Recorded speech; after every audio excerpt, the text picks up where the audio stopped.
신약 성경 요한 2서 1장 1절부터 6절까지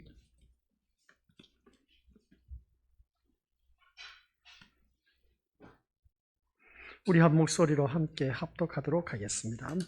장로인 나는 택하심을 받은 부녀와 그의 자녀들에게 편지하노니 내가 참으로 사랑하는 자여 나뿐 아니라 진리를 아는 모든 자도 그리하는 것은 우리 안에 거하여 영원히 우리와 함께할 진리로 말미암음이로다. 은혜와 긍휼과 평강이 하나님 아버지와 아버지의 아들 예수 그리스도께로부터 진리와 사랑 가운데서 우리와 함께 있으리라. 너의 자녀들 중에 우리가 아버지께 진리를 행하는 자를 내가 보니 심히 기쁘도다. 부녀여, 내가 이제 내게 구하노니 서로 사랑하자. 이는 새 계명같이 내게 쓰는 것이 아니요 처음부터 우리가 가진 것이니라. 또 사랑은 이것이니 우리가 그 계명을 따라 행하는 것이요 계명은 이것이니 너희가 처음부터 들은 바와 같이 그 가운데서 행하라 하시니라.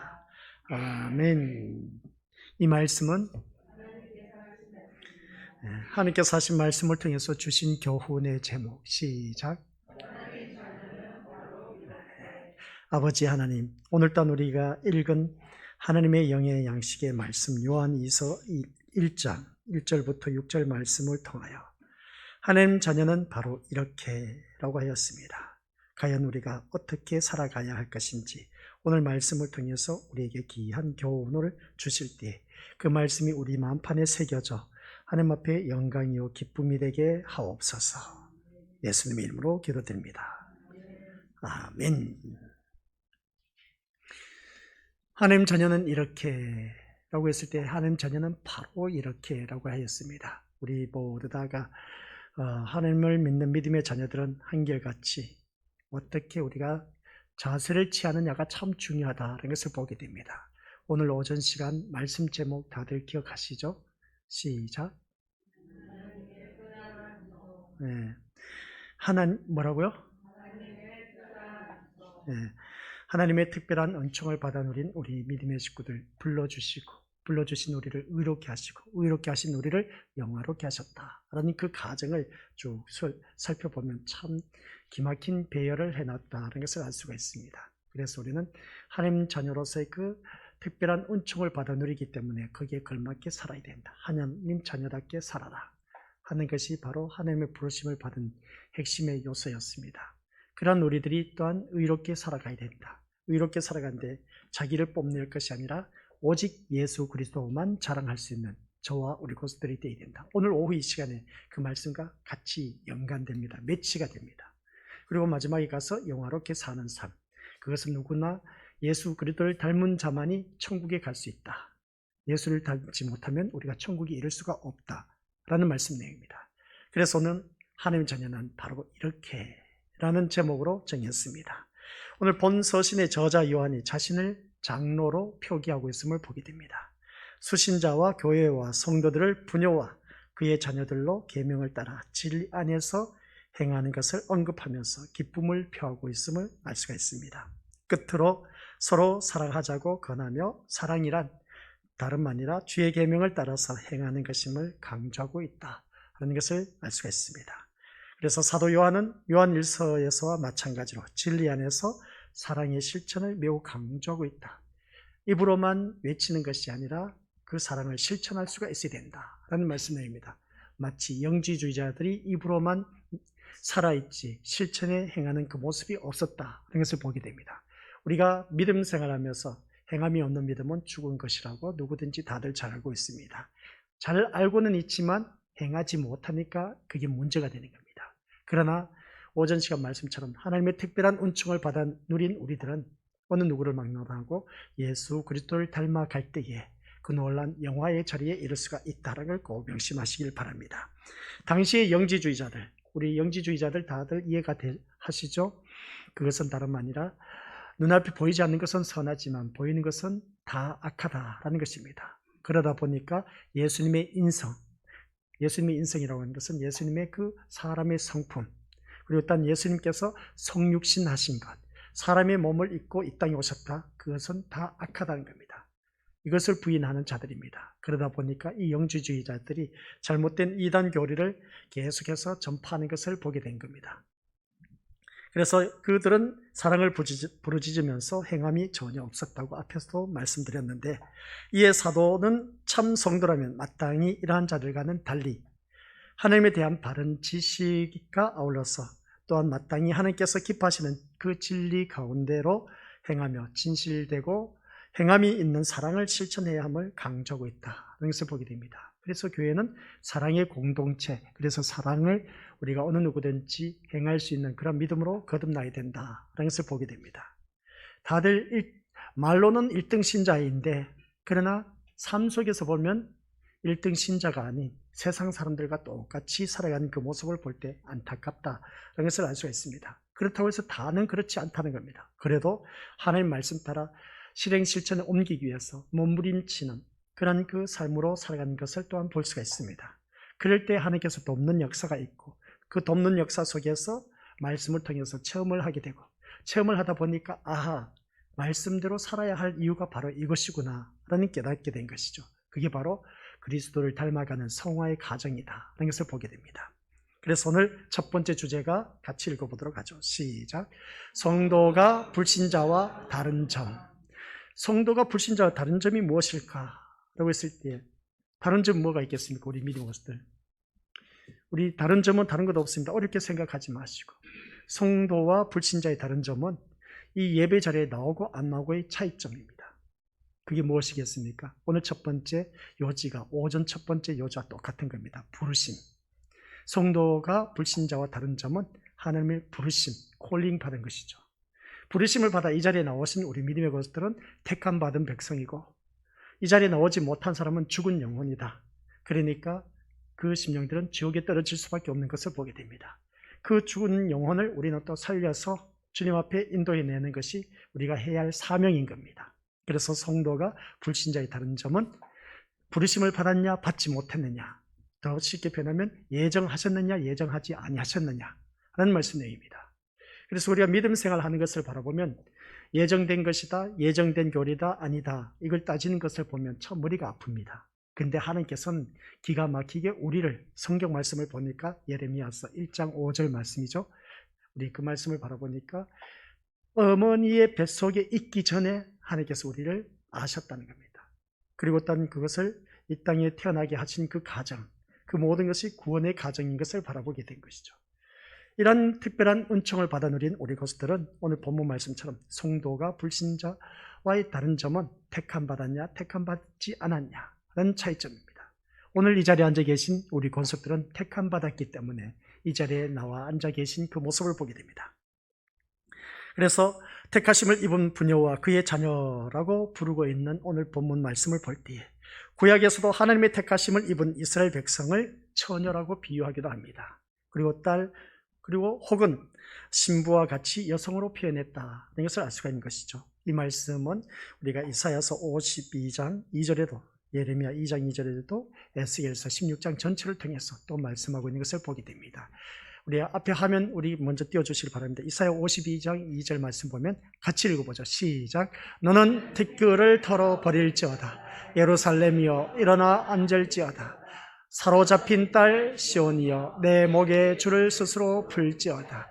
여기서 사로잡힌 딸 했을 때 딸은 바로 하나님의 택하심을 입은 하나님의 자녀라는 말씀의 내용입니다. 예레미야 2장 2절 말씀 보면 여기서도 시작. 가서 예루살렘의 귀에 외칠지니라. 여호와께서 이와 같이 말씀하시기를 내가 너를 위하여 내 청년의 때의 인애와 내 신혼 때의 사랑을 기억하노니 곧 씨 뿌리지 못하는 땅 그 광야에서 나를 따랐음이니라. 아멘. 이 말씀 속에서는 딸이라는 단어를 사용하면서 우리를 또한 하나님 백성으로 인치신 그 모습을 보게 됩니다. 그리고 또한 신부와 같이 여성으로 표현한 경우도 있었다는 것을 에스겔서 16장 전체를 통해서 우리에게 말씀하고 있음을 보게 됩니다. 구약에서는 이렇게 표현하고 있습니다. 백성을 처녀, 딸 혹은 신부로 표현하고 있습니다. 그러면 신약 성경에 와서는 우리 교회와 성도들을 그리스도의 신부로 표현하고 있다는 것을 알 수가 있습니다. 그 말씀이 고린도 후서 11장 2절 말씀. 시작. 내가 하나님의 열심으로 너희를 위하여 열심을 내노니 내가 너희를 정결한 처녀로 한 남편이 그리스도께 드리려고 중매함이로다. 그러나 나는, 이 말씀을 바라보았을 때 여기서 정결한 처녀로 한 남편인, 그렇게 표현하고 있음을 볼 때에 우리 믿음의 식구를 모두가 신부로 표현하고 있다. 그리고 계시록 19장 7절 말씀에도 시작. 우리가 즐거워하고 크게 기뻐하며 그에게 영광을 돌리세. 어린 양의 혼인 기약이 이르렀고 그의 아내가 자신을 준비하였으므로. 여기서 보면 어린 양의 그 모습을 보면서 혼인 기약이 이르렀다 하면서 뭐라 합니까? 그의 아내가 자신을 준비하였으므로 했을 때 신부로 표현해 왔다는 것을 알 수가 있습니다. 그래서 전체적으로 교회에 속한 사람들을 가리키는 것이 분명한데, 이들을 두고 사도 요한이 그 무엇보다도 택하심이라는 표현을 사용한 것은 실로 의미심장한 일이라 말하지 않을 수가 없다라는 내용입니다. 택하심, 오늘 오전 시간 부르심, 그 단어와 똑같은 것이죠. 이 한마디 속에 하나님과 성도의 관계에 대한 모든 것이 다 담겨져 있다라는 말씀입니다. 얼마나 좋은지 모릅니다. 그래서 이 자리에 나와 앉아 계신 우리 모습들 보면 참 흐뭇합니다.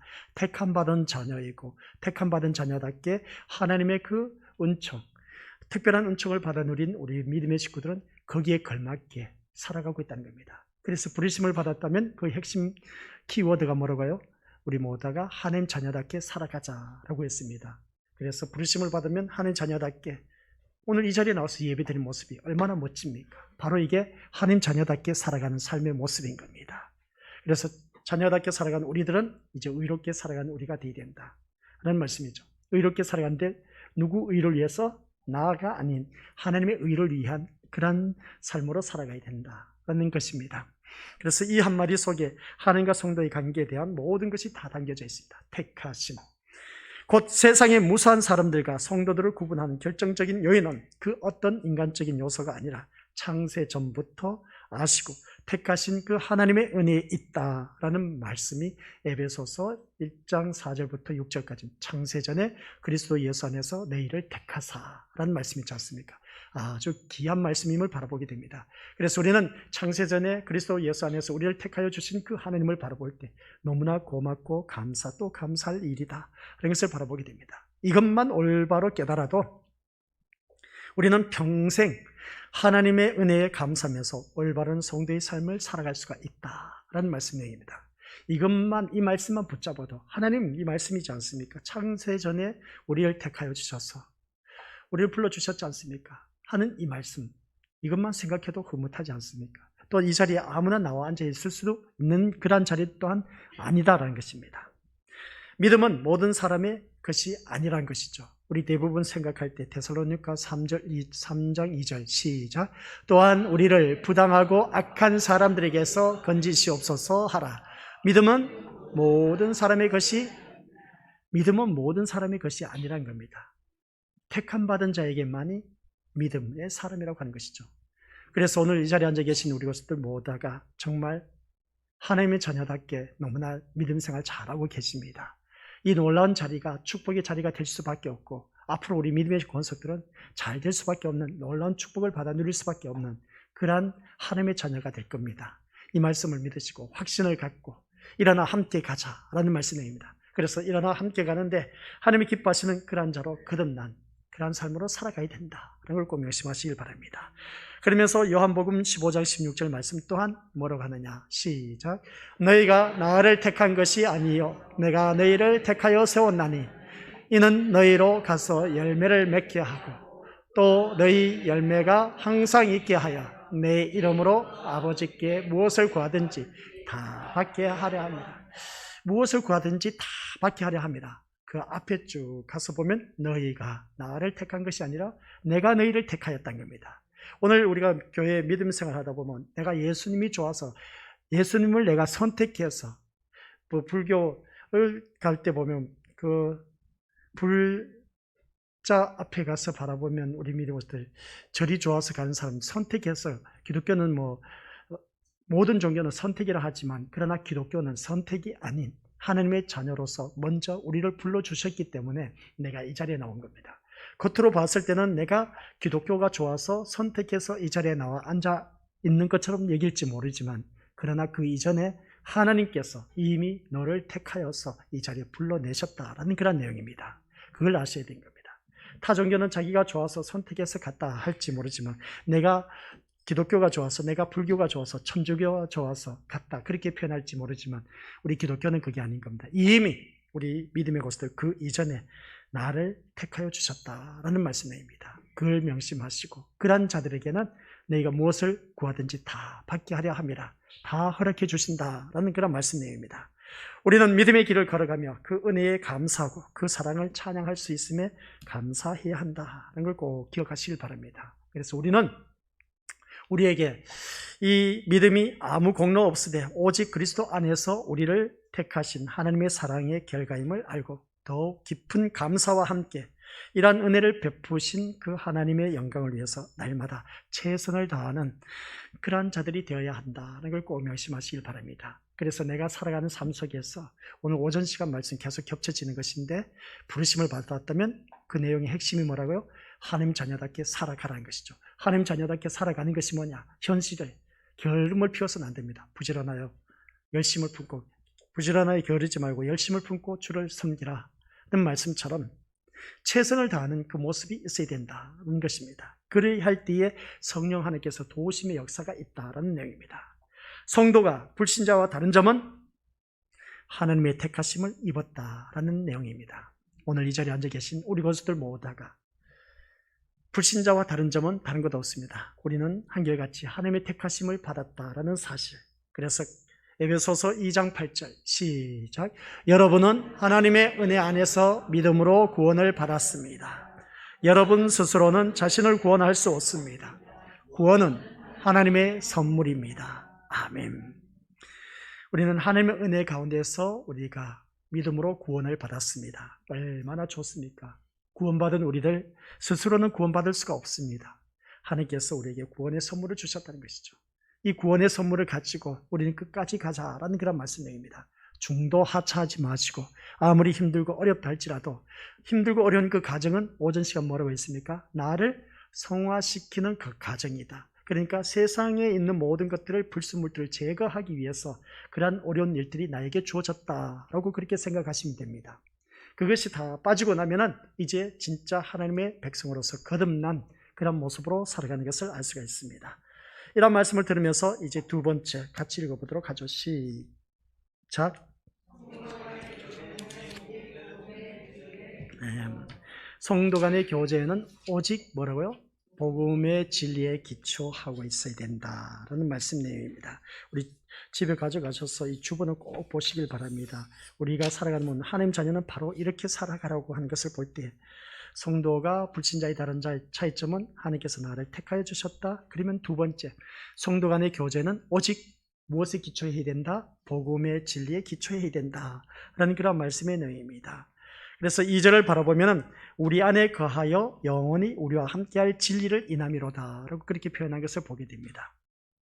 곧 본 서신의 발신자인 사도 요한이 수신자인 성도들을 사랑하는 것은 성령 하나님께서 주신 그 복음의 진리로 말미암은 것이다 라는 말씀입니다.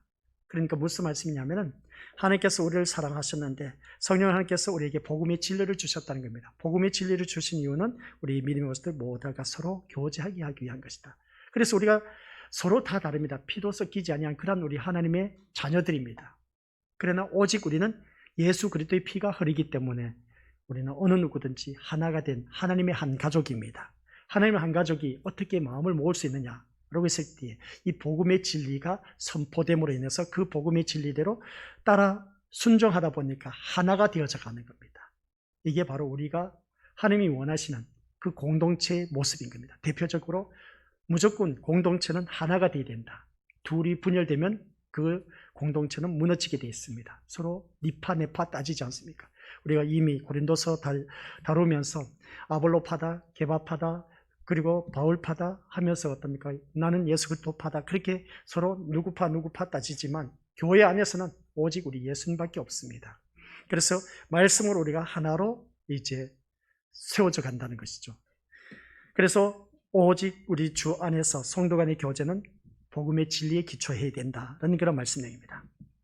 성도 간에 이루어지는 그 사랑의 교제는 어떤 인간적인 감정에 기초한 것이 아니라 오직 복음의 진리와 성령의 역사에 기초해서 이루어져야 함을 우리에게 교훈해주고 있는 것이라 말할 수 있음을 보게 됩니다. 그런 말씀을 드릴 때 성도 간의 그 교제가 복음의 진리와 성령의 역사를 기초로 이루어지는 것이 아니라 인간적인 감정이나 어떤 세속적인 기준을 따라 이루어질 때가 많다는 겁니다. 그래서 세속적인 기준을 따르다 보면 분열이 일어나고 분쟁이 일어나고 다툼이 일어납니다. 우리는 절대로 세속적인 그 세상적인 기준에 의해서 교제가 이루어지는 것이 아니라 오직 말씀 안에서만 이루어져야 된다는 겁니다. 그래서 성도란 했을 때 성도란 무엇을 의미하겠습니까? 그 안에 성령이 내주하고 있는 존재가 바로 성도입니다. 무슨 말씀인지 이해가 되시죠? 그래서 거룩할 성자 무리 도자를 말하고 있는 것이 바로 거룩한 무리라고 했을 때 성도라고 합니다. 그러면 거룩한 무리를 누가 두고 말하냐라고 했을 때 하나님이 보내신 성령 하나님이 내주하고 계신 그 신령을 통해서 성도라고 그렇게 표현하고 있습니다. 이러한 성령의 역사를 통해서 이미 육신의 모든 것은 십자가에 못 박아 죽었으며 또한 오직 그리스도만이 살아있는 사람이다 라는 말씀입니다. 갈라디아서 2장 20절 말씀의 내용인데 그렇게 해서 우리 성도는 자기 감정이 아니라 그 안에 내주하시는 성령과 그리스도의 역사를 통해서 움직이는 사람이라고 말할 수 있음을 보게 됩니다. 근데 대부분 사람들 보면 감정으로 그래 어떻습니까? 서로 사람을 대하는 경우가 참 많이 있는데 우리는 하나님의 자녀인 성도는 그게 아니란 겁니다. 성령과 그리스도의 역사를 통해서 움직이는 사람, 바로 우리 심령 속에 내주하고 계신 성령 하나님. 그 성령 하나님은 하나님의 말씀을 할 때 가장 기뻐하신다라는 걸 꼭 기억하시길 바랍니다. 그럼 내 심령 속에 하나님 말씀이 없으면 성령 하나님이 얼마나 안타까워하겠습니까? 그러니까 우리는 말씀 듣기를 게을름을 피워서는 안 된다. 믿음은 어디에서 난다? 들음에서 난다고 했습니다. 들음은 그리스도의 말씀이라고 했습니다. 그 말씀으로 우리가 교제가 이루어져야 된다는 것이죠. 따라서 만일 어느 누가 이처럼 육신적인 감정이나 땅의 것을 기준으로 움직인다면 엄밀한 의미에서 그는 성도라고 말할 수가 없다라는 내용입니다. 무슨 말씀인지 이해가 되시죠? 그러니까 그만큼 우리가 교회에 나와서 몇십 년 믿음 생활을 했다면 복음에 근거한 그 기초로 해서 우리가 대화가 이루어졌을 때 거룩한 무리, 성도라고 말할 수가 있습니다. 무슨 말씀인지 이해가 되시죠? 하나님의 말씀은 거룩한 말씀입니다. 그래서 거룩한 말씀만 하는 그 무리가 모였을 때 성도라고 하는 것이죠. 그러나 그것이 아닌 세상 것을 가지고 돌아와서 말을 할 때는 성도라고 하기가 참 낯짝 부끄러운 일이다라는 말씀입니다. 우리는 어떠한 모습으로 믿음의 형제 자매들을 대하고 있는가를 정직한 마음으로 한번 자기 자신을 되돌아봐야 된다라는 것입니다. 또한 현재 우리 교회 안에서는 어떠한 모습으로 또한 교제가 이루어지고 있는지 이것 또한 점검해 봐야 된다는 것이죠. 그래서 오늘날 많은 교회가 코로나19로 인해서 서로 교제가 사라지고 있습니다. 교제가 있어야 그래도 뭔가 통하는 것이 있는데 그렇지 못하다 보니까 그냥 예배만 드리고 집으로 돌아가니까 너무나 허전하지 않습니까? 이런 모습 보면 참 안타까운 모습을 보게 되는데 그러나 믿음 안에서 서로 교제하면서 우리가 말씀을 나누다 보면은 그 교제가 무리를 이루어서 성도가 되어지고 성도가 이루어지면 우리는 더더욱 더 하나님의 영광된 삶을 사는 것을 알 수가 있습니다. 그래서 만일 우리가 야고보 기자의 말처럼 2장 1절부터 4절까지 말씀 내용인데 준비됐으면 한번 보여주시길 바랍니다. 야고보서 2장 1절부터 4절 말씀 내 형제들아 시작. 내 형제들아 영광의 주 곧 우리 주 예수 그리스도에 대한 믿음을 너희가 가졌으니 사람을 차별하여 대하지 말라. 너희가 아름다운 옷을 입은 자를 눈여겨보고 말하되 여기 좋은 자리에 앉으소서 하고 또 가난한 자에게 말하되 너는 거기 서 있든지 내 발등상에 아래 앉으라 하면 너희끼리 서로 차별하여 악한 생각으로 판단하는 자가 되는 것이 아니냐. 아멘. 이 말씀을 바라보았을 때 여기서 성도는 귀한 옷, 거룩한 옷, 좋은 옷을 입고 오면 아이고 여기 상석에 앉으시옵소서 하고 또한 천하고 또한 볼품없는 그런 옷 복장으로 했으면 어떻습니까? 너는 발등상에 있든지 거기 서 있든지 하도록 해라. 이렇게 하면 되겠냐는 것이죠. 그렇게 하면 안 된다라는 그런 말씀입니다. 그래서 재산이나 지위, 미모, 학연, 지연 등으로 성도를 차별하며 인간적인 감정을 앞세워서 성도들을 대하고 있다면 이는 스스로 자신이 성도임을 부정하는 행위이다 하는 말씀입니다. 무슨 말씀인지 이해가 되시죠? 근데 교회는, 사회는 그렇습니다. 학연을 따지고 지위를 따지고 외모를 따지고 그런 지연을 따지고 있는 것을 보게 됩니다. 이러한 것을 따지다 보니까 고창에서는 살아남기가 힘들다. 왜 살아남기 힘듭니까? 살아남아야 되죠. 저는 영남 사람이 이 호남 지역에 와서 이렇게 대접을 받고 사는데 얼마나 살기 좋은 곳인데, 고창에는 무슨 학교에만 나와야 된다, 장사하려면 어떠한 학교만 나와야 된다, 그렇게 말하는 것을 보게 되는데, 우리 믿음의 것들, 교회에서도 이러한 일들이 있으면 안 된다는 겁니다. 이것은 참 서글픈 모습인 것을 알 수가 있는 것이죠. 우리 또한 이러한 그 말씀을 들으면서 우리 자신이 성도임을 부인하는, 부정하는 행위라는 것을 꼭 기억하시길 바랍니다. 어디 나왔다, 또 누구다, 재산이다, 미모를 따지고 학연을 따지고 지연을 따진다 하면 이 사람은 성도가 아닌 세상 사람과 똑같은 사람. 그래서 성도라 하면 이러한 말을 하지 않는 사람, 오직 누구든지 다 그리스도의 사랑으로 품을 수 있는 그러한 사람, 이러한 사람이 되어야 된다고 했죠. 만약에 그런 마음을 가졌다면 우리는 회개해야 된다는 걸 꼭 명심하시길 바랍니다. 하나님의 사랑으로 모든 사람을 대함으로써 이 땅의 사람들에게 진정한 인간관계가 무엇이며 다가올 그 하나님의 나라가 과연 어떤 것인가를 분명히 증거하는 성도들이 되어야 되지 않겠느냐는 말씀입니다. 그래서 하나님 나라가 다가오는데 그 어떠한 것인가를 분명히 보여주려면 성도, 거룩한 무리를 말하고 있습니다. 그 거룩한 무리는 거룩한 말씀만 가지고 교제를 나누는 그 무리가 2-3명 이상 모였을 때에 성도라고 그렇게 표현한 것을 보게 됩니다. 그럼 그 성도가 우리가 하나님 나라의 백성다운 교제를 해야 된다라는 말씀이죠. 그러면 이 말씀 오전 시간 말씀 잘 알고 있는 것처럼 하나님의 부르심을 받은 자는 어떻게 하나님 자녀답게 살아가라는 말씀 내용입니다. 오늘 그래서 성도 간의 교제는 오직 복음의 진리에 기초해야 된다라고 했을 때 요한일서 1장 3절 우리가 같이 읽어보도록 하겠습니다. 시작. 우리가 보고 들은 것을 여러분에게 말하는 이유는 여러분이 우리와 함께 교제하기를 원하기 때문입니다. 우리가 함께 나누는 이 교제는 하나님 아버지 그리고 그의 아들 예수 그리스도와 함께 가지는 교제입니다. 여기서 말씀을 자세히 들여다보면 이 우리가 함께 나누는 이 교제는 하나님 아버지 그리고 그의 아들 예수 그리스도와 함께 가지는 교제, 하나님 아버지와 예수 그리스도와 함께 가지는 교제, 그러니까 아버지 이야기 그리고 딴 예수님의 이야기만 하는 그런 교제, 이러한 교제가 우리 믿음의 성도 간의 교제가 계속 이루어져야 된다는 말씀입니다. 아유 목사님 뭐 한두 마디 하면은 아버지에 대해서 아는 것이 없다 보니까 바닥을 치는 겁니다. 예수 그리스도에 대해서 말하라 하면 몇 가지 이야기하다 보면 또 바닥을 치는 것을 바라보게 됩니다. 우리 하나님의 말씀은 다 입력은 할 수가 없습니다. 말씀을 그렇다고 해서 줄줄 외우면 좋죠. 외우지 못합니다.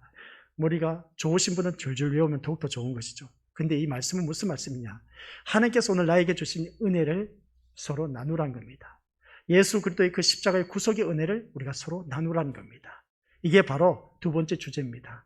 성도 간의 교제는 오직 복음에 기초해야 된다라는 말씀이죠. 이것이 제대로 이루어지지 않으면 안 된다라는 그런 말씀입니다. 그럼 세 번째는 뭐라고 합니까? 같이 읽어보죠. 시작. 목회자는 성도의 영적 성숙이 최고의 관심사다. 당연하죠. 목회자는 오늘 이 자리에 앉아 계신 우리 권속들이 성숙하고 성장하는 것이 최고의 관심사입니다. 세상에서 잘 먹고 잘 살고 잘 되고 형통하고 축복받는 것, 그것 또한 있습니다. 없다라고는 말 못하죠. 가난하게 사는 것보다 잘 먹고 잘 살고 잘 누리고 형통하고 출세하고 누구보다 앞서고 불신자들보다 더 멋지게 살아가는 것 누구든지 다 갖고 있습니다. 그러나 그 밑바탕 위에 더 우리는 하나님의 말씀으로 성숙하고 성장한 그런 모습을 목회자는 가장 기뻐하는 것이죠. 최고의 관심사입니다. 예전보다 지금이 더욱더 우리 믿음의 식구들이 성숙 성장한 그 믿음으로 거듭난 그 모습, 그런 모습을 보면 참 의붓합니다. 그래서 우리가 이렇게 오후 예배, 오전 예배나 오후 예배나 다 똑같이 이렇게 자리를 지키신 모습 보면 저는 너무나 흐뭇합니다. 이 자리에 앉아 계신 우리 고수들을 바라보면. 그래서 이 믿음의 자리를 지킨다는 그 자체가 얼마나 축복된 자리인지 참 저는 감사할 뿐인 겁니다. 그래서 4절을 바라보면 너희 자녀들 중에 우리가 아버지께 받은 계명대로 진리에 행하는 자를 내가 보니 심히 기쁘도다. 진리대로 행하는 우리 믿음의 것들 보니까 심히 기쁘도다 하는 이 사도 요한의 모습이 저희 또한 우리 것들 바라보니까 심히 기쁠 수밖에 없습니다. 진리대로 행한다는 것이 뭐겠습니까? 말씀 안에서 사는 사람, 어떻게 해서든지 하나님께서 기뻐하신 자, 예배 드린 자를 말하고 있습니다. 이렇게 예배 드린 자를 바라보니까 기쁠 수밖에 더 있겠습니까? 비록 좋을 수도 있습니다. 피곤하다 보니까. 즉 성도들이 말씀과 계명을 따라 진리대로 살아 나타난다는 그런 말씀 내용입니다. 살아가는 삶 속에서 이런 모습이야말로 모든 성도들이 절실히 필요로 하는 참 목자상이기 때문에 그렇습니다. 하나님이 세우신 진정한 목자들은 모두 이런 모습을 보여왔다라는 것입니다. 예컨대 먼저 선한 목자, 참 목자장이신 우리 주님의 모습이 이러하셨다는 겁니다. 우리 주님은 성숙하고 성장한 그런 모습을 하나님이 기뻐하셨다는 것을 알 수가 있는 것이죠. 그래서 성경 구절 여러 곳에서 참 많이 있는데 그 말씀 대표적으로 마태복음 16장 16절부터 20절 말씀 여기서 우리가 바라보면 그렇습니다. 베드로 이야기가 나오죠. 베드로가 주는 그리스도시요 살아계신 하나님의 아들이시니이다 하면서 그 다음 넘겨보시기 바랍니다. 예수께서 대답하여 이르시되 바요나 시몬아 내가 복이 있다 하는 것을 보게 됩니다. 무슨 복이냐? 이를 내게 알게 한 이는 혈육이 아니요 누구라고요? 하늘에 계신 내 아버지시니라고 하는 것을 보게 됩니다. 그 다음 또 내가 내게 이르노니 너는 베드로라 내가 이 반석 위에 내 교회를 세우리니 음부의 권세가 이기지 못하리라 하신 이 말씀. 그러니까 그 말씀 위에 세운 그 교회는 음부의 권세가 이기지 못하도록 하신다는 것을 보게 됩니다. 여기서 끝나는 것이 아닌 겁니다. 더 말씀이 있죠. 내가 너에게 열쇠를 주겠다. 그 열쇠를 주는데 땅에서 매면 하늘에서도 매고 땅에서 풀면 하늘에서도 푼다. 그렇게 말하는 것입니다. 그 열쇠가 우리 것들 두 가지로 말씀을 드렸죠. 기도와 말씀으로 매고 풀어야 된다는 말씀이었습니다. 그게 뭐겠습니까? 하나님과의 교제가 이루어지면서 우리의 모든 문제가 매고 풀어진다는 것입니다. 내 인생 묶여진 일들이 있다면 기도와 말씀으로 풀어가시길 바랍니다. 그런데 목사님, 기도와 말씀을 어떻게 풀어나갑니까? 기도하다 보면은 깨달음을 주십니다. 지혜를 주십니다. 말씀을 보다 보면 길이 보입니다. 그러면 우리 것들 그 문제 다 해결받습니다. 기도하다 깨우침을 받는다면 내가 얽매여 있던 모든 문제 다 풀어지는 역사가 일어납니다. 기적과 같이. 또 말씀을 보다 보면 그 길이 보입니다. 이 문제 이렇게 해결하면 되겠네? 그렇게 됩니다. 그 말씀의 근거에서 부러지면. 그러면 그 말씀대로 우리 것들 모두가 응답받으면서 살아가고 있습니다. 반면 그들의 믿음이 부족하고 진리를 깨닫는 일에 있어 더딜 때 가장 슬퍼하셨던 것을 또 바라보게 됩니다. 그 말씀은 마태복음 8장 23절부터 26절까지 말씀 내용인데 같이 한번 보도록 하겠습니다. 여기서 보면 배에 오르시며 제자들이 있었습니다. 그 제자들이 따랐는데 그 바다에 큰 놀이 일어나 배가 물결이 막 덮이게 될 정도였습니다. 그때 예수님께서 어디에? 주무시고 계셨다라고 하는 것을 보게 됩니다. 그 주무신 모습 볼 때 그때 제자들이 나와서 예수님을 깨우면서 우리를 구원해달라는 겁니다. 그랬더니 주님이 뭐라 하겠습니까? 이르시되 어찌하여 무서워하느냐 믿음이 작은 자들아 하는 것을 보게 됩니다. 믿음이 작은 자, 믿음이 없는 자가 라고 그렇게 표현하지 않습니다. 믿음이 없는 자는 주님을 따를 수가 없습니다. 믿음이 연약하고 나약한 자, 작은 자라고 그렇게 표현하고 있습니다. 이 믿음이 작은 자들아 하시고 곧 일어나서 바람과 바다를 꾸짖으시니까 아주 잔잔하게 되었다는 것을 보게 됩니다. 믿음 없는 것을 보고 주님이 마음 아파하신 그 모습, 믿음이 없는 게 아니고 믿음이 작은 것을 보고 마음 아파하셨던 그 모습을 알 수가 있습니다. 오늘 이 자리에 앉아 계신 우리 것들, 내가 옆에 사람보다 믿음이 충만할 수도 있습니다. 부족할 수도 있습니다. 작을 수도 있고 클 수도 있습니다. 그런 그 모습 볼 때 이런 사람 저런 사람 있지만 오늘 이 하나님께서는 그때마다 내가 믿음이 부족한 것을 안타까워하신다는 걸 꼭 명심하시길 바랍니다. 믿음이 충만하면 그래도 우리가 다행이라는 것이죠. 쉽게 표현하면 자녀들 키우면 그렇습니다. 철이 든 자녀와 철들지 못한 자녀들의 차이점을 말할 수가 있다 라고 해도 과언이 아닌 겁니다. 우리 제발 좀 철 좀 듭시다. 시작. 철들려면은 하나님의 말씀으로 많이 깨닫고 깨우쳐지고 그것으로 인해서 온전히 살아가는 길밖에 없습니다. 사도 바울도 역시 마찬가지였습니다. 자신이 전파한 복음대로 성도들이 진리 가운데 올바로 자라가는 것을 볼 때 가장 기뻐한 모습이 골로새서 1장 3절부터 6절 말씀에 나와 있는 것을 보게 됩니다. 우리가 너희를 위하여 기도할 때마다 하나님 곧 우리 주 예수 그리스도의 아버지께 감사하노라. 그 감사한 내용이 이는 그리스도 예수 안에 너희의 믿음과 모든 성도에 대한 사랑을 들었습니다. 하는 말씀 보면 너희의 믿음 그리고 어떤 모든 성도에 대한 사랑, 믿음과 사랑을 내가 들었다는 겁니다. 사도 바울이 그 소리를 들으니까 얼마나 잘하고 있는지 목회자로서 너무나 기쁜 겁니다. 너무나 기쁘다 보니까 그 다음 말씀 너희를 위하여 하늘에 쌓아둔 소망으로 말미암으니 곧 너희가 전에 복음 진리의 말씀을 들은 것이라. 그 놀라운 일들이 쌓아둔 것은 복음의 진리의 말씀을 들은 것이 있었기 때문에 그렇다는 것입니다. 그러니까 믿음은 들으면서 나고 들으면 우리 믿는 것들 하나님의 말씀이라고 있습니다. 예수 그리스도의 말씀. 그러니까 우리가 말씀을 들어야 교제를 나누죠. 믿음을 나누죠. 사랑을 나눌 수가 있습니다. 이거 뭐 쉽게 표현하면 대화를 하려면 주제거리가 있습니다. 주제거리가 있으면 내가 뭔가 갖고 있는 것을 밖으로 표현을 해내야 되는 것이죠. 근데 우리가 믿음의 교제를 하는데 내 심령 속에 하나님의 말씀을 간직한 것이 없어. 그러다 보니까 믿음의 교제가 없는 겁니다.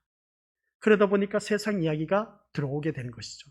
그게 아니라 하나님의 자녀는 하나님의 말씀을 가지고 서로 나눌 때에 하나님께서 그것을 보고 기뻐하시고 그래서 우리 두 번째 주제가 바로 그것이었죠. 복음의 근간 진리의 그 기초 그 교제가 이루어졌을 때 하나님 기뻐하신다. 이러한 그 말씀으로 가지고 나누는 그 모습 보고 영적 성숙이 목회자에게는 참 큰 기쁨이다. 이런 것을 바라보게 됩니다. 반면에 복음을 잊고 진리에서 벗어난 자들 가장 슬퍼하면서 심히 분노하는 모습까지 나타내고 있는데 그 말씀이 고린도전서 3장 1절부터 3절 말씀 한번 보시기 바랍니다. 형제들아 내가 신령한 자들 대함같이 너희에게 말할 수 없어서 육신에 속한 자 곧 그리스도 안에서 어린아이들을 대함과 같이 하느라. 육신에 속한 자는 어린아이들과 같이 대할 수밖에 없습니다. 그 어린아이들 같이 대할 수밖에 없는 이유가 뭐냐면 어린아이들 대할 때 살살 굴러야 되지 않습니까? 구슬러야 되는데 엄마 엄포를 주면 겁에 질려갖고 엄마 오줌을 지릅니다. 제대로 못한다는 것이죠. 그런 것처럼 말씀이 없는 사람은 살살 구슬릴 수밖에 없습니다. 그러면서 그 다음 하신 말씀이 내가 너희를 젖주로 먹이고 밥으로 아니하였으니 이는 너희가 감당하지 못하였음이거니와 지금도 못하리라. 그러니까 딱한 단단한 음식 그리고 부드러운 음식을 이것을 주지 않고 우리 모두 다가 한결같이 감당할 수 있는 그런 믿음으로 거듭나야 되는데 이 말씀 던지면 아멘, 저 말씀 던져도 아멘 하면서 받아들일 수 있는 소화력이 있어야 되는데 소화력이 없다는 겁니다. 그런 것을 보니까 참 안타까운 모습을 보게 된다는 것이죠. 그러니까 이 말씀을 듣고 이해하고 깨닫는 그 모습 보면은 참 성숙성장하는 그 모습을 보게 됩니다. 근데 말씀을 듣다 보면은 이해가 안 돼서 오해가 생기고 오해가 생기다 보니까 자기 고집대로 살아가는 경우가 참 많이 있음을 보게 됩니다. 그래서 그 말씀을 가지고 기도하라는 것이죠. 하나님, 오늘 목사님 말씀 이걸 하셨는데 도대체 제가 듣긴 들어도 무슨 말인지 하나도 알아들을 수가 없습니다. 좀 제발 좀 깨닫게 해달라고. 오늘 아침 우리 새벽 기도 때 우리 남지선이 기도했지 않습니까? 책은 들고 다녀도 깨닫지 못하니 참 답답합니다. 참 허심탄회하게 기도하지 않습니까? 좀 깨닫게 해달라고. 제발 부탁인데 하나님 말씀 좀 쏙쏙 들어오게 깨닫게 해달라고. 그렇게 기도하는 그 모습 볼 때 바로 그겁니다. 저도 그렇습니다. 이 말씀 들고 전하지만은 깨닫는 말씀도 있지만 깨닫지 못한 말씀도 있습니다. 그럼 깨닫지 못한 말씀을 가지고 붙잡고 기도하는 것이죠. 바로 그겁니다. 우리 믿음의 식구들 또한 하나님의 말씀을 깨닫지 못했을 때 그 말씀을 붙잡고 기도하자는 말씀입니다. 따라서 우리는 이 모든 것을 통해 하나님께서 진정으로 원하시는 목자는 성도의 영혼과 그 영적 진보에 있어서 성숙성장함에 있어서 최고 관심을 보이는 그런 사람이 바로 목회자이다. 이런 것을 바라보게 됩니다. 우리는 그 직분이 목회자이든 말씀을 가르치는 교사이든 오직 모든 관심을 성도들의 영혼과 그 영적 성숙과 성장에 두는 자들이 되어야 한다는 말씀입니다. 이 자리에 앉아 계신 우리 교수들 모두 다가 영적 성숙하고 성장함에 우리가 관심을 갖고 서로 돌봐야 된다는 것이죠. 성경 말씀 우리 같이 읽어보도록 하겠습니다. 갈라디아서 4장 19절 시작. 내 자녀들이여 여러분이 참으로 그리스도와 같이 되기까지는 나는 여러분을 위해 다시 아기를 낳는 어머니의 고통을 느낍니다. 아기를 낳는 어머니의 고통, 해산의 고통을 내가 겪는다는 그런 말씀입니다. 그리스도와 같이 되기까지 아기를 낳는 어머니의 그 해산의 고통과 같이 느낀다, 그렇게 말하는 것을 보게 됩니다. 오늘 이 자리에 앉아 계신 우리 것들이 바로 그겁니다. 예수 그리스도를 참으로 알 때까지 해산의 고통을 느끼면서 우리 믿음의 식구들을 위해서 부르짖는다는 겁니다. 누가? 사도들이, 목자들이, 또한 말할 수 없는 탄식으로 우리 심령 속에 내주하고 계신 성령 하나님, 우리를 위해서 또한 부르짖고 계시고, 하나님 보좌 우편에서 예수님이 또한 나를 위해서 기도하고 계신다라는 말씀입니다. 그래서 오늘 우리 모두 다가 참 맏형이 누구라고요? 예수 그리스도, 그리스도를 닮아가는 것이 우리에게 무엇보다도 중요하다. 그래서 모든 인류의 맏아들로 대표로 예수 그리스도를 세우셨습니다. 그 맏아들이 대신 예수님을 따라가자는 것이죠. 예수님을 닮아가면은 우리 모두 다가 영화의 세계, 천국에 이르게 된다라는 말씀의 내용입니다. 그래서 마지막으로 우리 같이 읽어보도록 하겠습니다. 네 번째 시작. 하나님에 대한 사랑은 반드시 이웃 사랑으로. 우리가 하나님을 사랑한다고 합니다. 그 사랑은 하나님을 사랑하는 것만큼 그 사랑이 우리에게 나타나야 됩니다. 어디에 나타나야 된다고요? 이웃을 향한 그 사랑으로 나타나야 된 겁니다. 하나님을 사랑하는 것만큼 이웃을 사랑하게 되어 있습니다. 하나님을 사랑하는 것만큼 이웃을 사랑하는데, 이웃을 사랑하는 것이 손톱 밑에 낀 때만큼도 보이지 않는다. 하나님 사랑한다고 해서 말짱 거짓말쟁이다. 아이, 목사님 안 그래요. 저는 하나님 얼마나 사랑하는데요. 근데 살아가는 삶의 모습 보면 이웃 사랑, 내 몸과 같이 하라고 했는데 사랑은커녕 오히려 싸우기 급급한 우리들의 모습이 아니냐는 것이죠. 교회를 다니는 우리들은 그렇게 살아가서는 안 되는 겁니다. 이웃 사랑, 내 몸과 같이 사랑할 수 있는 그런 믿음으로 거듭난 것만큼 내가 주위 사람들을 얼마만큼 사랑하느냐에 따라 하나님 사랑하는 것이 비례로, 정비례로 똑같이 나아간다는 것이죠. 서로 사랑하라는 계명은 결코 새로운 것이 아니라 처음부터 있었던 것이고, 또 그 말씀은 사랑은 이것이니 우리가 그 계명을 좋아서 행하는 것이요 라는 말씀을 반복하고 있음을 보게 됩니다. 이로써 하나님에 대한 사랑은 처음부터 있었던 이웃 사랑에 대한 하나님의 계명을 그대로 실천하는 것으로 나타나게 되어 있다는 사실을 다시 한번 강조하고 있음을 알 수가 있습니다.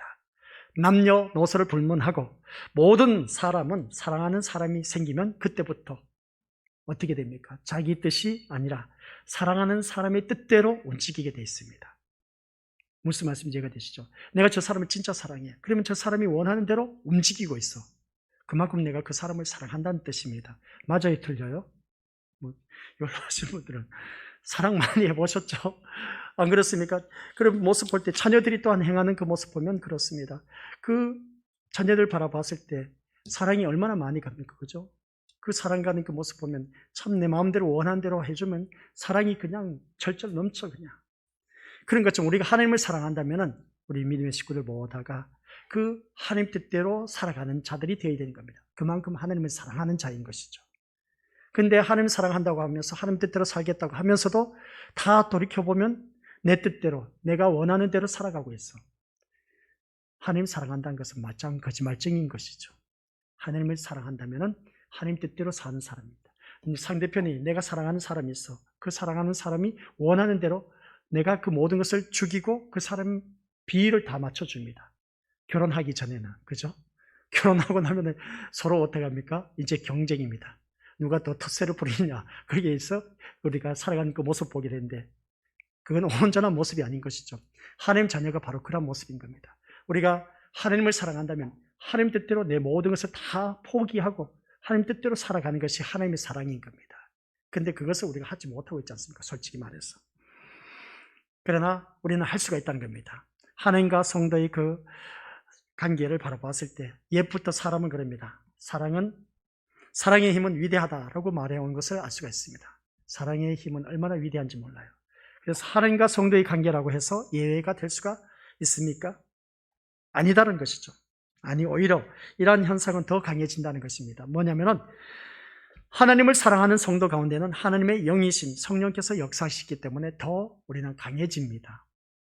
무슨 말씀인지 감 잡으신 분은 다행이지만 감 잡지 못하신 분들이 또한 계시리라고 봅니다. 그렇게 누군가 하나님을 사랑한다고 하면서 그 말씀과 계명을 좋아하지 않는다면 그는 진정으로 하나님을 믿고 사랑하는 자라고 말할 수가 없다라는 내용입니다. 그러니까 하나님을 사랑하는 것만큼 내가 하나님 말씀대로 온전히 순종한다. 내 모든 것을 다 포기하고 하나님 말씀대로 사는 사람이 진정한 하나님을 사랑한다라는 그런 뜻입니다. 그래서 예수님께서 하신 말씀이 어느 누구든지 나를 따라오려거든 자기를 부인하고 날마다 제 십자가를 지고 나를 따를 것이니라. 자기를 부인하고라고 했습니다. 자기를 부인하지 않으면 예수님을 따를 수가 없습니다. 그러니까 자기를 부인하고 내가 세상 것 다 포기하고 예수님이 원하시는 대로 말씀대로 살기 위해서 살아간다면 그 사람이 진짜 백이 예수님을 사랑하는 사람. 입으로는 누구든지 다 주님 사랑해요 하지만 그러나 아직도 내가 세상 것을 포기하지 못하고 세상 것은 더 앞서 있는 그러한 심령은 진짜 예수님을 사랑한다 말을 할 수가 없다는 겁니다. 돈 버는 것 또한 중요합니다. 일하는 것도 중요합니다. 이런 그 모습 볼 때 정말 우리 주님을 사랑한다면 그 모든 것을 다 내려놓고 이 거룩한 주일은 주님 앞에 나와서 예배 드리는 것, 우리 주님이 진짜 기뻐하십니다. 오늘 이 자리에 오신 우리 것들은 정말 잘하고 계십니다. 그래서 나오지 못한 우리 믿음의 식구들 위해서 함께 일어나 가자. 함께 일어나 가는 데 있어서 그들의 손을 붙잡고 가자는 겁니다. 하나님 앞에 가는 그날까지 말씀으로 무장해서 하나님을 진짜 사랑하는 사람은 하나님의 계명을 쫓아 행할 수밖에 없습니다. 그게 바로 진짜 하나님을 사랑하는 것이죠. 우리가 진정으로 하나님을 사랑한다면 내 이웃을 내 몸처럼 사랑하고 또한 하나님의 계명을 좋아서 사랑을 실천하지 않을 수가 없음을 보게 됩니다. 그래서 요한 1서 4장 19절에서 21절 말씀 같이 읽어보도록 하겠습니다. 시작. 하나님께서 우리를 먼저 사랑해 주셨기 때문에 우리도 사랑해야 합니다. 어떤 사람이 나는 하나님을 사랑해요 라고 말하면서 그의 형제를 미워하면 그는 거짓말쟁이입니다. 이는 눈에 보이는 자기의 형제도 사랑하지 못하면서 보이지 않는 하나님을 사랑할 수는 없기 때문입니다. 그러므로 하나님께서는 누구든지 하나님을 사랑하는 사람은 자기 형제들도 사랑해야 한다고 우리에게 명령하셨습니다. 아멘. 쉬운 성경으로 풀어놓은 말씀입니다. 우리 이것들 무슨 말씀인지 이해가 되시죠? 나는 하나님을 사랑한다 해놓고 형제를 미워하면 된다 안 된다? 그건 거짓말쟁이라는 것이죠. 거짓말쟁이가 되지 말라는 겁니다. 하나님을 사랑한다면 형제를 사랑하는 그런 자가 되어야 됩니다. 아셨죠? 그런 우리가 되었을 때의 결론의 말씀입니다. 우리는 머리로는 형제를 사랑해야 하지만 그렇게 말하면서도 내게 불리하고 내가 원치 않는 그 일을 보면 형제를 향해 화가 치밀어 오르지 않느냐는 것이죠. 여기서 우리가 조심해야 되는 겁니다. 같이 길을 걷다가 내가 원하는 대로 바라는 것이 그 상대편에서 나타나지 않으면 그 사람을 미워합니까? 안 미워합니까? 미워할 수밖에 더 있겠습니까? 내가 원하는 것은 이러한 것을 추구해야 되는데 오히려 다른 것을 하고 있으니까 미워할 수밖에 더 있겠습니까? 그게 바로 우리 믿음의 것들 사랑하는 데 있어서 참 중요한 것을 바라보게 됩니다. 그것을 포용하고 그걸 받아들일 수 있는 너그러운 마음, 그런 마음을 가졌을 때 그 사람을 진짜 사랑할 수가 있다는 것을 알 수가 있습니다. 그런데 내가 원하는 대로 안 한다 해서 삐지고 토라지고 말 안 한다, 이것은 하나님의 사랑의 사람이라고 말할 수가 없습니다. 그 사람을 용납하고 용서하고 이해가 되어야 될 것이죠. 왜 저 사람이 저러지? 내 생각은 이건데, 내가 바라는 것은 이건데, 근데 이 사람은 전혀 다른 걸 하고 있어. 그 사람의 누림이 있고 이 사람의 누림이 있습니다. 그러면 내 생각하는 대로 이 사람을 끄집어 들으려고 하는 것은 이게 부부의 간의 싸움인 겁니다. 그렇게 해서는 안 되는 것이죠. 이 사람의 생각이 있고 이 사람의 생각이 따로 있습니다. 자기가 누림의 세계가 따로 있습니다. 그 누림의 세계가 있는데 그 누림의 세계를 포기하고 너 나 따라, 이거는 군림하는 자세입니다. 그래서는 안 된다는 것이죠. 그 사람의 세계를 이해해 줘야 되는 겁니다. 나는 이러한 세계를 누리고 있으면 같이 공유하면서 나는 이걸 바라보니까 이렇게 좋아 하고 어떻습니까? 그것보다 이게 더 좋지 않느냐, 그렇게 우리가 권유할 수가 있어야 되는데 사람이 감정의 동물이 앞서다 보니까 그렇지 못한 경우가 참 많이 있음을 보게 됩니다. 내 뜻만 내세우려고 하지 마시고 상대편을 우리가 이해해주고 공감을 갖고 왜 저 사람은 저런 것을 좋아할까? 다 각자의 누림의 세계가 다 다른 겁니다. 그래서 그 세계에서 내가 어떻게 살아가느냐에 따라 달라진다는 것이죠. 이게 우리가 살아가는 삶의 모습인 겁니다. 우리가 성숙하고 성장하면 할수록 상대편을 향해서 좀 더 포괄적으로 넓게 이해하고 용서하고 그들을 받아들이는 겁니다. 받아들이면서 그 하나님 기준은 하나님 말씀의 기준에서 이제 옳다 그렇다는 것을 그것을 가지고 기도해 주는 사람, 그 사람이 진정한 그 사람을 향한 사랑인 겁니다. 내 뜻만 주장하면서 내 뜻대로 따라와, 그게 아니고, 사실 제가 앞에서 우리 미리부터 화면이 바뀌었죠. 좋습니까? 안 좋습니까? 이것을 하고 나서 참 하나님 앞에 엄청난 책망을 받았습니다. 왜 책망을 받았을까? 지금까지 제가 해온 모든 일들을 바라보면 나를 따르라는 식이었습니다. 우리 믿음의 식구들에게 물어보지도 않고 같은 한 가족 식구인데 그냥 좋다 하니까 뒤에 화면의 배경을 바꾸었습니다. 하나님 그것을 책망하시더라고요. 왜 하나님의 가족이라고 하면서 형제 자매라고 하면서 네 뭣들 하느냐는 것이죠. 그래서 하나님 앞에 죄송합니다. 앞으로는 제가 무슨 일을 할 때마다 우리 교회 식구들과 함께 여쭈어서 하겠습니다. 물어보고 동의를 구해서 모두 다 동의하면 모든 일들을 처리하도록 하겠습니다. 라고 했습니다. 우리 이런 그 모습을 바라봤을 때 참 제가 너무나 부끄럽더라고요. 우리 믿음의 식구들 앞에서. 한 가족이라고 하면서도 아직도 제가 모든 것을 밀어붙이기 식으로 나를 따르라는 그런 식으로 하다 보니까 참 나의 어리석음, 부족한 모습 다시 한 번 더 깨닫게 되었습니다. 이런 그 모습을 볼 때 우리 믿음의 식구도 그렇습니다. 내 생각 같았으면 이렇게 하면 좋다 해서 밀어붙이지만 그러나 마음에 들지 않으신 분들 또한 있다는 것이죠. 그 사람을 이해할 수 있는 믿음으로 거듭난 자, 진짜 그 사람을 사랑하는 사람이고 그 사람을 위해서 기도하는 사람입니다. 우리가 원하는 그 기존의 추구가 내 뜻대로 아까 우리 오전 시간 말씀했지 않습니까? 내가 원하는 대로 그 사람이 만들어지면 얼마나 좋겠습니까? 그런데 그렇지 않다는 것이죠. 하나님 말씀의 기준에서 그 말씀의 기준에서 맞으면은 말씀에 맞도록 이끌어 들어와야 된다는 겁니다. 근데 너 왜 그렇게 해? 배척해버리고 예면해버리고 삐지고 말하지 않고 하는 것은 아직도 어린아이와 같은 모습이다 라는 것을 알 수가 있습니다. 내가 좀 더 성숙성장했다면 상대편을 향해서 포옹을 줄 수 있는 그런 자들, 이해해 줄 수 있는 자가 되어야 된다는 것입니다. 공감을 가져야 된다는 것이죠. 그래서 오늘 이 말씀을 들으면서 우리가 모두가 그렇습니다. 헐벗고 굶주린 형제, 영적인 가난에 허덕이는 형제들을 뒷짐을 지고 바라보고만 있어야 되겠습니까? 아니란 것이죠. 그래서 알고도 행치 않는 것이 곧 죄라고 했습니다. 적극적인 태도가 필요하다는 것이죠. 헐벗고 굶주렸다면 그 사람들을 향해서 모든 것을 베풀자는 것이죠. 베풀면 그게 바로 하나님의 사랑이고 그게 바로 하나님의 말씀의 사람으로 살아가는 것이다 라는 내용입니다. 우리는 선한 사마리아인 다들 잘 알고 계시죠? 강도를 만났습니다. 외면해버리고 지나갔습니다. 다들. 그런데 사마리아인 이 사람은 그 강도 만난 사람을 가지고 여인 속에 가서 잠재우고 치료비까지도 다 내준다는 겁니다. 부비가 더 들면, 그러니까 모든 치료비가 더 들면 제가 다음에 와서 갚아줄 테니까 최선을 다해서 치료해달라고. 이게 하나님의 사랑인 겁니다.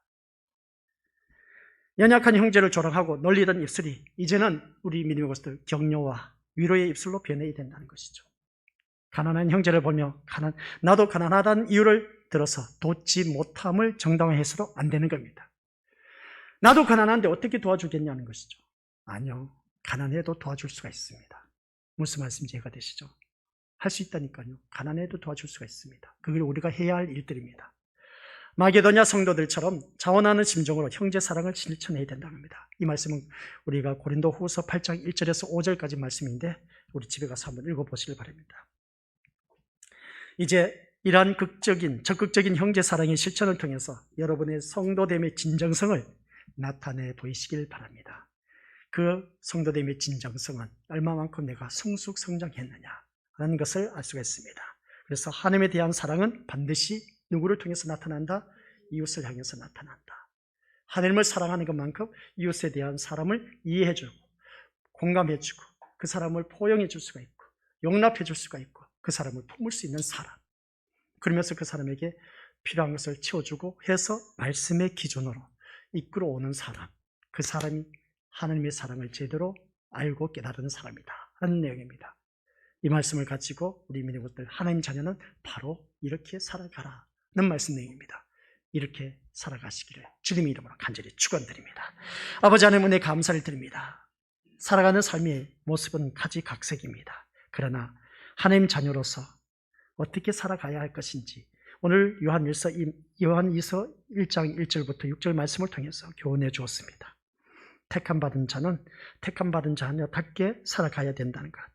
성도 간의 교제가 이루어지는 것은 말씀에 근거한 교제가 이루어져야 된다는 것이고, 또한 우리의 모든 간신사는 영적으로 성숙성장하는 것임을 잊지 말게 하옵소서. 그런 우리들이 이제는 나아가서 하나님에 대한 사랑을 나타내야 된다는 것, 내 이웃을 사랑하는 것만큼 하나님을 사랑한다는 것을 잊지 말게 하옵소서. 예수님의 이름으로 기도드립니다. 아멘. 하늘에 계신 우리 아버지, 아버지 이름을 거룩하게 하시며 아버지의 나라가 오게 하시며 아버지의 뜻이 하늘에서와 같이 땅에서도 이루어지게 하소서. 오늘 우리에게 일용할 양식을 주시고 우리가 우리에게 잘못한 사람을 용서하여 준 것 같이 우리 죄를 용서하여 주시고 우리를 시험에 빠지지 않게 하시고 악에서 구하소서. 나라와 권능과 영광이 영원히 아버지의 것입니다. 아멘.